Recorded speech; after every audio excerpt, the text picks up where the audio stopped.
Hello everyone, welcome back to my channel. Today I want to talk about something very close to our heart whenever it comes to property purchase. And people, most of them will ask, should I buy a freehold or should I buy a leasehold? So I'm here to explain to you what are the differences and maybe some pros and cons, and in general, what do I think of it. Okay, so stay tuned.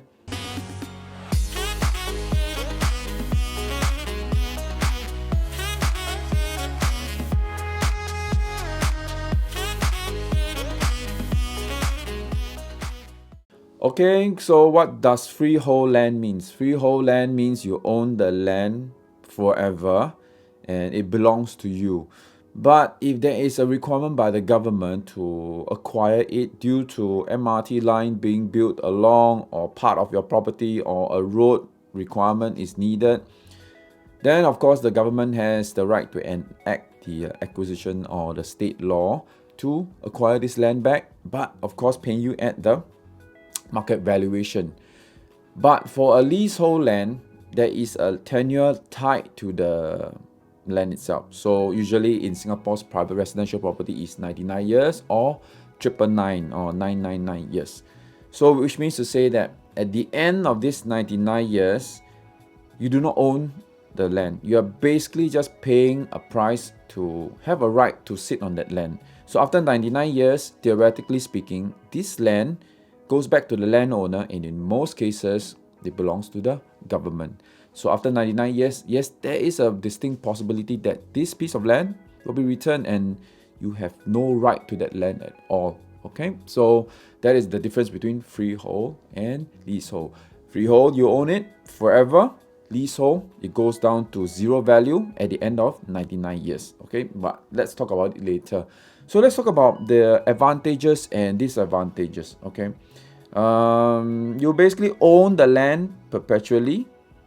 Okay, in this sense, when we say perpetually, it means that, as I mentioned, you own it forever. So only the state's act or the state law can acquire the land back, but of course paying you at a market value.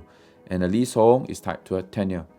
And why people usually we talk about buying freehold is because of wealth preservation.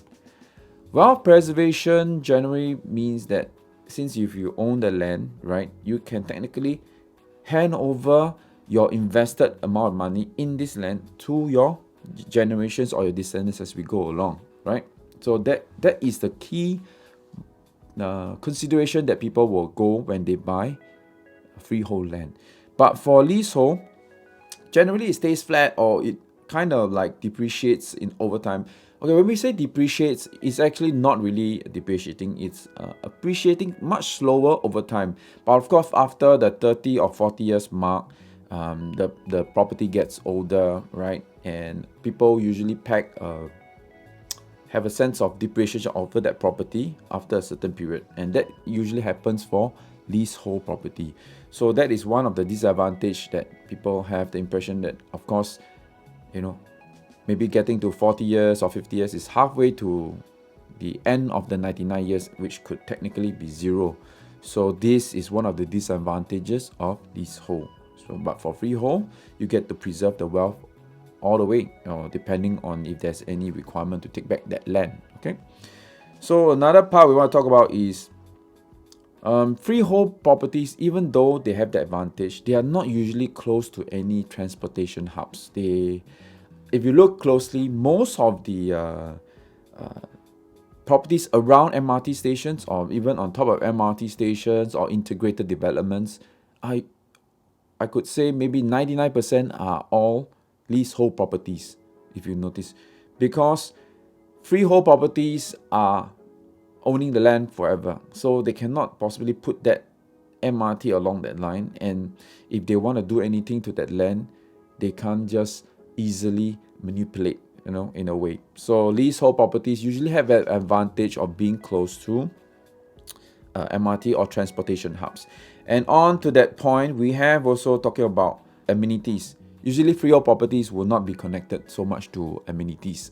They are not closer to like supermarkets or something. They're usually tucked further away unless the supermarket is or amenity is built close to it.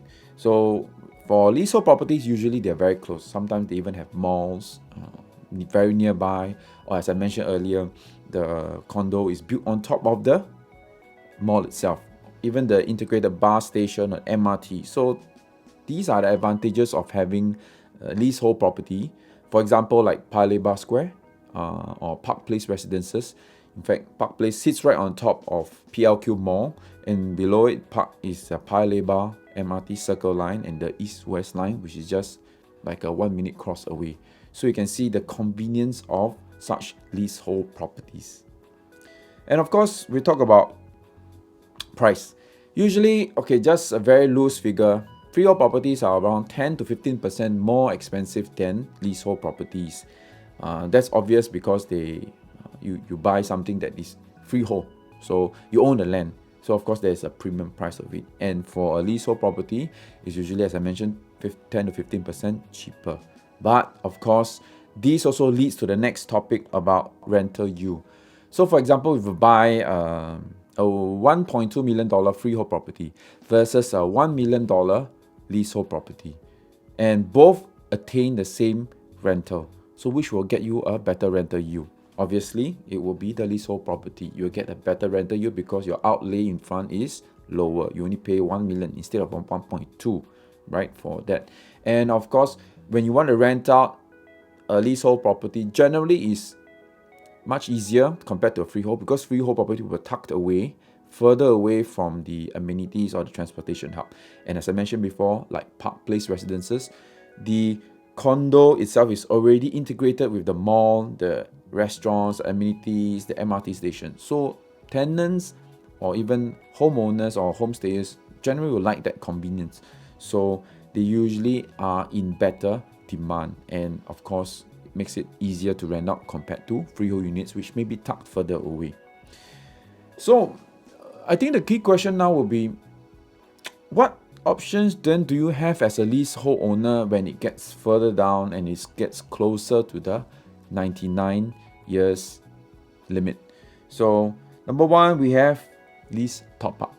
Okay, lease top up basically means that at maybe the 50-year mark or whatever mark that it gets to, owners can collectively decide to top up the lease to extend until another, maybe to reach back its 99 years leasehold tenure status.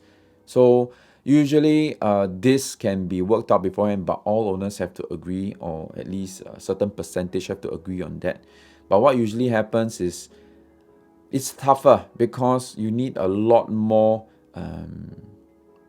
capital to be able to sustain and pay the land charges required to extend that tenure.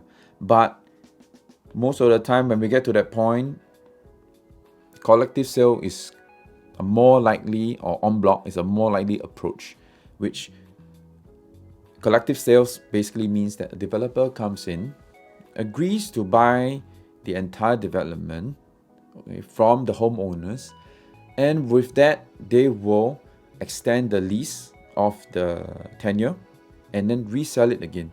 Of course, in this case, the owners will most likely be offered compensation and be required to move out. But sometimes the developers can also offer some initial benefits for these owners, okay, like maybe giving some discounts for them to purchase again.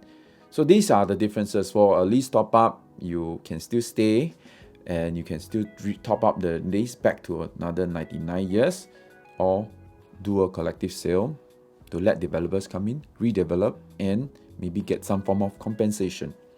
Okay, in conclusion, in my opinion, buying a freehold or leasehold for a longer term perspective may not really be that important. It's important at that point in time. What is your objective? Is it because your children are staying nearby, are studying nearby, or you really need the convenience of being next to MRT, or is this an investment for the shorter term, like in the next 20 to 30 years? Some people may want to get passive income from renting out. So then the leasehold property becomes more interesting. Of course, you can say, yes, but I want to be able to preserve my wealth when I put in that $1.2 million for that freehold property, and this can extend all the way until generations to come. But what if something happens along the way and you decide to sell after 30, 40 years? Isn't that back to what you would have enjoyed better if you have gotten a leasehold property? And who knows, family structures might change. Children might move out and they decide that they need somewhere more convenient, and then you're left with a big house. So even keeping it, does it really matter? And as you grow older, maybe conveniences will become more important. So, in my opinion, personal opinion, I will get a leasehold property. And maybe as I move along and I want to preserve my wealth, I would probably go for a landed freehold property. And that is something that we should, as Singaporeans, maybe try to go for, because that is literally really owning the land itself, and you do not need to work with or cooperate with other owners in a condo development, a freehold condo development, because at the end you still need a collective decision to decide what to do with your land, right? But as a landed property, you have all the rights to it. Of course, again, the state act might come in, the acquisition law might come in again, but that's it.